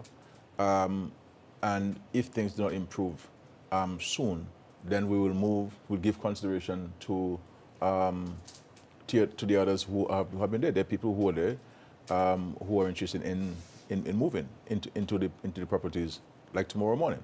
But we had to give the current person an opportunity to put things in place, as they stated they would have put things in place. But in these things, as you know, this is not something the government has total control over. You have a relationship with your investor. The investor makes certain commitments. Those commitments may not be fully realized. And so we have to make a determination by ourselves, what is the next step? And I'm satisfied that in the next couple of weeks or so, we will be in a position to make a definitive position on this. And there's a school that we just gave a charter. It should be finalized in cabinet next week, I'm hoping, to operate a medical school in Dominica. Plus we have... That's at Goodwill? No. It's a different entity. And then we have All Saints who has a proposal before us who believe that they can expand their presence in Dominica. So we're looking at different options, and we will keep our fingers crossed on this situation, that it works out to the benefit of our people. But one of the things that we've been very careful about is to not treat these investments as we did the Ross, where we look at this as a friend-friend arrangement because of the investment that Ross was making in Dominica. We have learned our lessons from this arrangement, and therefore our arrangements going forward have been certainly taken note of where legal issues are concerned. That we in this agreement, obviously the Ross agreements we inherited from previous governments, but it's something that we need to look at. Prime Minister, you've said recently this is the last opportunity to build an international airport. What do you mean? Well, I mean, first of all, when we came into office, I mean, it is this little party that introduced night landing. People tend to forget that. I mean, so we introduced night landing. And building an international airport is very costly. You cannot rely on loans completely to build the airport because you cannot afford the loans. We said so. The government of China has offered us some assistance in building the airport. And we also, we're proceeding with this very rigorously. And I say so with the grace of humility. To be able to devise a financial plan to build this airport, you're going to need to have some experience in managing this country. And I believe, again, with this humility, I believe I have been able to gather that experience and have a clear perspective of how we can go about building this airport with minimal financial loan implications for the country. And so we're pursuing this. So there are a number of things that we have been doing behind the scenes. We're going to crank up our planning efforts to have this airport executed. And we are satisfied that by the grace of God, we can make it happen. And the truth is, if this Labour Party cabinet, this current government, does not do this airport, we will not see an international airport in Dominica again. Because of the numerous attempts that we've had in the past, and the considerations that need to be given for this project, especially where the financing is concerned. And I believe that in all of the presentations that have been made about an international airport, this is the most logical one, and the most sensible one, and the most sincere one that has been made, and the most serious one that has been made on the airport. I don't want to say too much about this thing. I want to also work behind the scenes, and because I know we have spoken about an airport, international airport, for many decades in Dominica, many decades, and it is always at an election time. This is why Mr. James said election is soon, because there is a talk of an international airport. He will know much better than me, as that was done in 1999. But we're not. This is not a political gimmick. This is not about vote catching. This is about the seriousness of the country.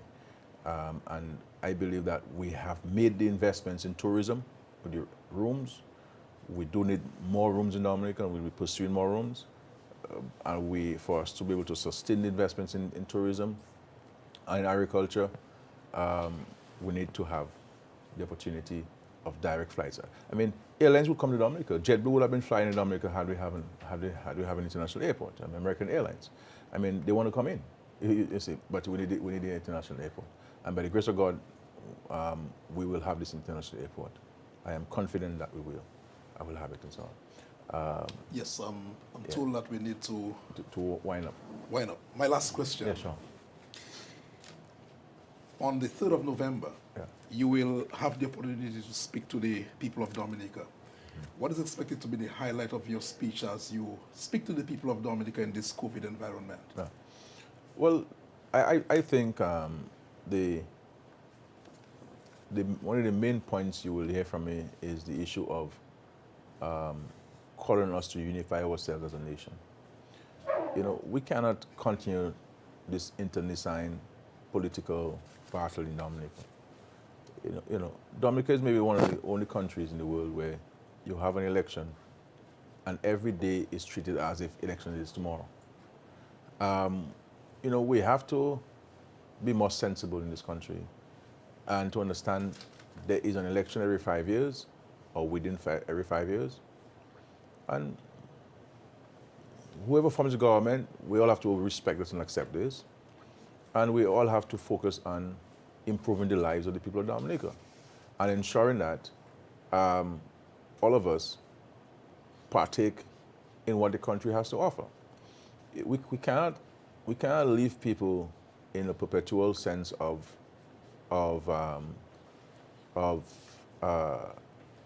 this election coming and not encouraging them to avail themselves of the opportunities that are in this country.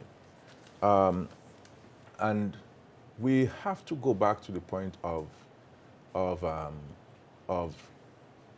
being our brothers or neighbors' keeper, you know, reaching out to, you know, you go places and you see people don't beat each other because of their political differences. I mean, to whose benefit?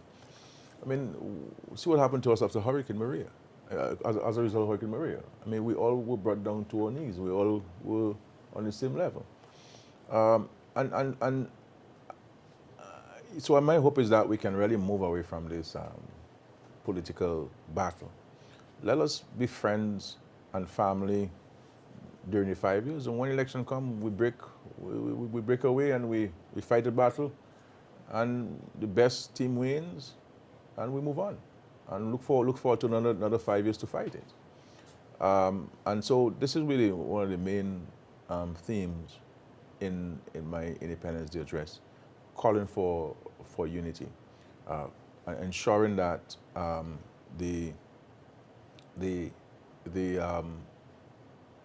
that we can all work, all the talent the country has can all work together to build the country. So, for example, it's unfortunate, I mean, the point you made about Mr. Mackenzie, that to think that the government, because of his political thing, I mean, Mr. Mackenzie is nowhere in any big political level in Dominica. I mean, he's just a mere voter of the United Coast Party. So he's not in, he's not in, but he's not, I know he voted for it, but he's not in any leadership position. He's not in parliament or something. I mean, he's just a voter. He goes to Grand Fond, he put his ex.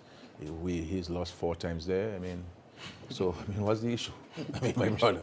I mean, you see what I'm saying? So let us understand that you're not going to beat Roosevelt, Skerrit and Labour Party anytime soon.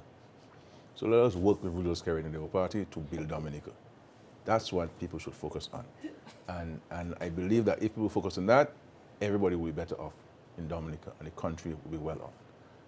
The people of Dominica remain with us, and even the little people saying, boy, but thank God Skerrit the Prime Minister of Dominica because in a COVID thing, because if, boy, I don't know where we would be if it was somebody else, you know. So you've heard that in the moving around. I don't know about that one. I don't know about that one. Is there some people say, boy, you know what I mean? By that COVID thing, we would certainly be in a worse off situation, preparing for 25,000 infections, and not the 18 that we found in the first wave and the additional ones as a result of opening the borders. But gentlemen, it's been a pleasure. If you want to come back on and to ask me questions, just let me know. No, but even if you come back on, we just start. We must have another. We must have round 2. No problem. I'll avail myself sooner. Okay. So just all you have to do is send a message to me. I want to come on Sunday. But we're sending the message now. Okay. All right. So we'll have to set the date. Right. Thank you very much. We will. Thank you very much. We will move on because we have a few more minutes. I just wanted to highlight a couple of things. First of all, I want to extend birthday wishes to my friend and my auntie Sonia Williams, who turned 70 on the weekend. I know you're at a party, but only young people go at that party. So I say I stay away from the party. An old man like me, staying from that party. Young people you had in your party and so on, from your pal rep and others and so on. So I wish you God's blessings for a very long time. I personally appreciate you, and I know many people do. We have an invitation for you, my mother's birthday. But I will take note of 74. that. I have to come to that. Yeah, you coming to that one? That's my very good friend. 18th October. That's my very good friend. And I also want to extend sincere condolences to Pastor Bernard Joseph and the Joseph family and the passing of your mom. You know, I know how all of you were so very close to her, and I know that this is a major loss for you. But we're there with you in prayer, and we will continue to pray for your strength and courage to deal with the loss. We celebrated Teachers' Day last week. I also want to say to the teachers that we appreciate you, you know, and I know that you felt appreciated by many parents and students. Let us continue to ensure that we can get every child to learn and no child falls through the cracks, because we are molding lives and we're molding the future of our country, and let us continue to do our best. And so I pray to God that we will continue to have this. I also want to extend best wishes to the Cancer Society. They held a drive-a-thon recognizing the issue of COVID-19. Cancer is a dreaded disease in our country. It's has changed lives and altered lives, and really, really terrible illness. And so I continue to empathize with those who are suffering from this dreaded illness. It is really terrible, and we can only pray for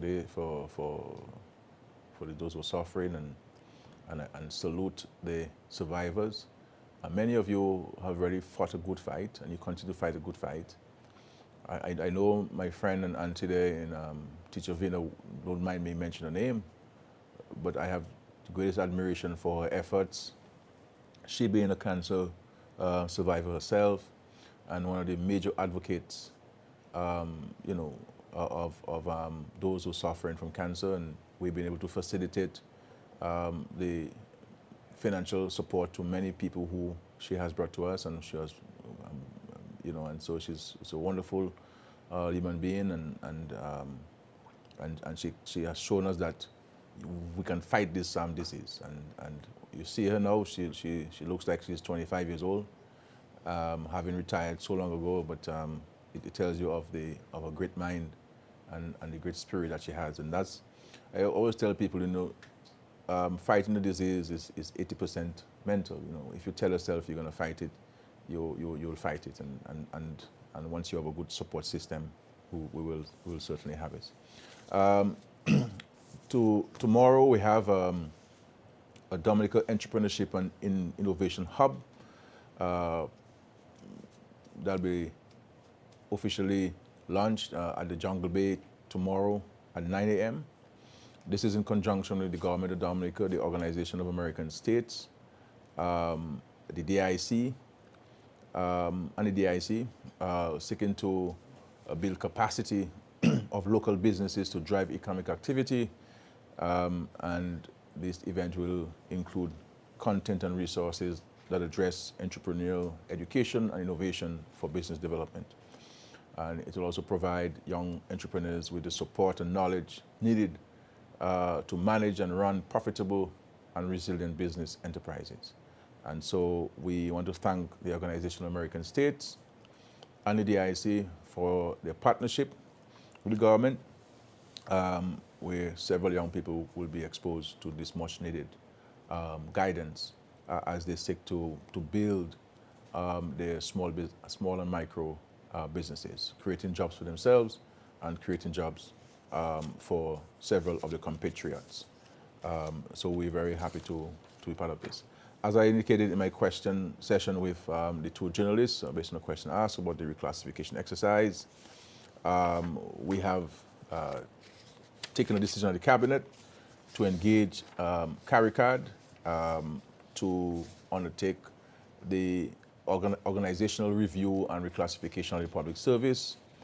And so the main objective is to undertake a comprehensive analysis of the organizational structure of ministries and departments, and undertake an evaluation of salaries and compensation structure in the public service of the Commonwealth of Dominica. Some of the main activities to be undertaken by CARICAD in this effort. One, a strategic review of all ministries and departments, including to assess mandate, functions, structures, systems, and staffing to determine fit for purpose. Determination of operational effectiveness, goal achievement, and efficiency of the entities. Recommendations for modernized ICT systems and workflows to contribute to enhance service delivery in keeping with the proposed changes outlined. A review of the existing legislation to determine alignment of legal mandates with performance outcomes, and where necessary, make recommendations to strengthen the legislative framework. And a comprehensive job reclassification that will make recommendations for an appropriate pay grade structure and classification that reflects the proposed changes to job functions and descriptions. And of course, there'll be opportunities for training and capacity development activities. The CARICAD team will be headed by Mr. Devon Rowe, executive director of CARICAD and will comprise of experts who are all nationals of CARICOM and have considerable experience individually and collectively in working in the Caribbean region. All members have first-hand knowledge of the unique circumstances of the public sector of the Commonwealth of Dominica and have executed similar assignments in several Caribbean countries. The professional fees for the assignment is $346,500, and the consultancy will be carried out over 12 months period, effective November 1, 2020.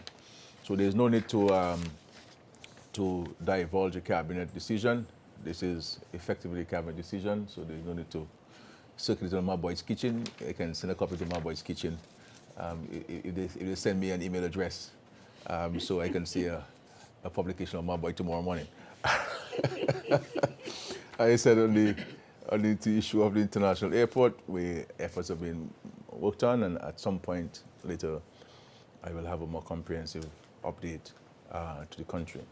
Let us go forth and serve our God and our country. Our country needs us at this time. We need us to be constructive. Our country needs us to be positive.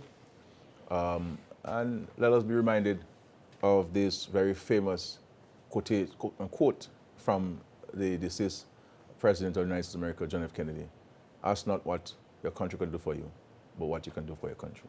And I think if we adopt that approach, our country would be much better off, and we'll be able to achieve our dreams, our aspirations, our goals as a nation.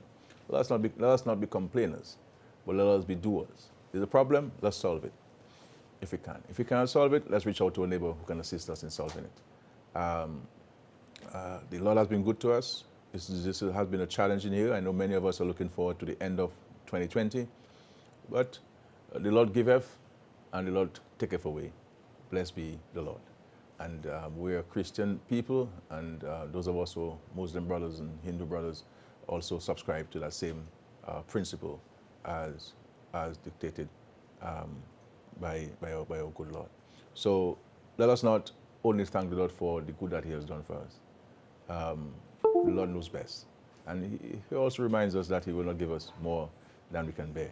And certainly, when we will overcome this challenge as we've done with Maria, as we've done with Erica. And COVID-19 we will overcome. We're not daunted by the task. It's a serious task, but we're not daunted by it. Let us have faith in ourselves. Let us have faith in the Lord. And if we combine the two, then we'll certainly overcome the challenges of COVID-19. God bless you, God bless your families, and may God bless the Commonwealth of Dominica. Thank you very much. And before I go, sorry, I just want, again, as I indicated, I extended my best wishes to President Trump and his wife, having received news of their positive test of COVID-19. And I've extended best wishes in the greatest of sincerity to the President of the United States. And I want to admonish us as human beings that we should never celebrate an illness, And, you may not like the President of the United States for one reason or the other, but that is not a basis for us to be parading all sorts of comments about the illness and celebrating the illness of the President of the United States. The President of the United States is a human being like all of us. And if any one of us were to be ill, we would like to receive compassion and empathy and prayers. And that's all we can offer the President of the United States. He is the President of the United States of America, and we have to respect this. But I am very disturbed by what I see, and this propagation of all sorts of unnecessary comments about the President of the United States. If you have nothing good to say about and wishing him well, then let us not say anything. But we have to be careful as human beings that we don't lose our sense of humanity and compassion. We cannot take our hate to an extreme, to the point where we would want to call for somebody else's death or for somebody else's illness. You know, and I'd really like, at least I can speak to Dominican people, that we should cease and desist from that practice. And so let us raise the President of the United States in our prayers, and his wife. I can only understand what his family is going through. He has family, he's a family, you know, as we all do. And never believe that leaders are made of stone. You know, we're all human beings, and we have to appreciate that. So good night. Thank you for joining me, and I want to thank Mr. Curtis Matthew of DBS Radio and Mr. Kalajan Baptist of freelance journalist and who writes for the Associated Press for accepting my invitation to be here and for posing the questions. And I look forward to, as they have indicated, to getting them back so they could ask the questions on your behalf, because that's really what a journalist should be doing, asking questions on behalf of the people of the country and soliciting facts so that the people can be much better off with knowledge that today than they were yesterday. Thank you. God bless. Good night. We are in the hurricane season. Here are some tips to keep your families and communities safe. Before a hurricane, ensure that you know your emergency shelters. Contact the Office of Disaster Management for information on shelters closest to you. Have disaster supplies on hand. Non-perishable canned food and water. Portable battery-operated radios. Flashlights and extra batteries, essential medicines, first aid kits, cash and bank cards. In the home, protect your windows. A low-cost approach is to put up plywood panels. Trim branches away from your home and cut all dead or weak branches on any trees on your property. Check into your home and auto insurance. Confirm that policies are valid and coverage is appropriate. Make arrangements for pets and livestock. Develop an emergency communication plan. Make sure that all family members know what to do. Teach family members how and when to turn off gas, electricity, and water. During a hurricane watch, listen to the radio or television for hurricane progress reports.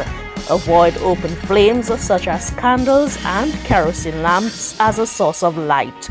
If power is lost, turn off major appliances to reduce power surge when electricity is restored. Store drinking water in clean jugs, bottles, and cooking utensils. During a hurricane warning, if you need to evacuate your home, lock up and go to the nearest shelter. Take blankets or sleeping bags to the shelter. Listen constantly to a radio or television for official instructions. Store valuables and personal papers in a waterproof container on the highest level of your home. Stay inside, away from windows and glass doors.